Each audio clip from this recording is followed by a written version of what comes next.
Second loop whole എന്ന് വെച്ചാൽ നമുക്ക് ഫസ്റ്റ് സെയിൽ വരും. ഫസ്റ്റ് സെയിൽ വന്നു കഴിയുമ്പോൾ നമുക്കിങ്ങനെ ഭയങ്കര പ്രൗഡ് മൊമെന്റ് ആണ്. ആ പ്രൗഡ് മൊമെന്റ് കഴിഞ്ഞിട്ട് കുറെ നാൾ നമുക്ക് ഒരു സെയിൽ ഇല്ലാതിരിക്കും. അപ്പൊ നമ്മൾ വിചാരിക്കും മടുത്തു, മതി, ആ ഒരു ആവേശമൊക്കെ അടങ്ങി, മതി എന്ന് പറഞ്ഞ് നമ്മൾ രക്ഷപ്പെട്ടാൽ രണ്ടാമതുള്ള ലൂപ്പ് ഹോൾ തുറക്കും. രക്ഷപ്പെട്ടാൽ രക്ഷപ്പെട്ടു.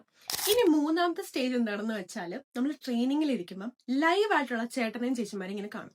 അപ്പൊ നമുക്കിങ്ങനെ ശരിക്കും അതാണ് ജോലി. കാരണം meetings, managers, like group meetings, official കാര്യങ്ങളൊക്കെ അവരെ ഇൻകോർപ്പറേറ്റ് ചെയ്യുന്നു. അപ്പൊ നമ്മളൊക്കെ പിള്ളേരെ പോലുള്ള പണിയാണ് ചെയ്യുന്നത്, ലൈക്ക് ട്രെയിനിങ്ങിൽ വന്നിട്ട്. അതാണ് ശരിക്കും കോർപ്പറേറ്റ് ജോലി എന്നൊക്കെ പറഞ്ഞിട്ട് നമ്മളിങ്ങനെ തോര കയറി 2 സെയിലെടുത്ത് ലൈവ് ആവും. ഓക്കെ, അപ്പോഴാണ് നമ്മുടെ ലൂപ്പ് ഹോൾസ് ഇങ്ങനെ പയ്യെ ആയിട്ട് ഇങ്ങനെ അടഞ്ഞു വരുന്നത്. കാരണം നമുക്ക് രക്ഷപ്പെടാൻ ഒരു മാർഗവും ഇല്ലതോ. അപ്പോഴാണ് നമ്മൾ ശരിക്കും കോർപ്പറേറ്റ് എന്താണെന്ന് മനസ്സിലാക്കുന്നത്. ഈവൻ നമ്മൾ ഓരോ സ്റ്റേജിൽ ഇങ്ങനെ ക്വിറ്റ് ചെയ്യാൻ വേണ്ടി വിചാരിക്കുമ്പോൾ നമ്മളിങ്ങനെ നാളെ കിട്ടാൻ പോകുന്ന സെയിലിനെ ഓർത്തിട്ട് ലൈക്ക് ആ പൈസ പോവല്ലോ എന്ന് വിചാരിച്ചിട്ട് നമ്മളൊരു മെന്റൽ കൂട്ടിലാക്കൂലേ, അങ്ങനെയായിരുന്നു നമ്മുടെ ഒരു അവസ്ഥ.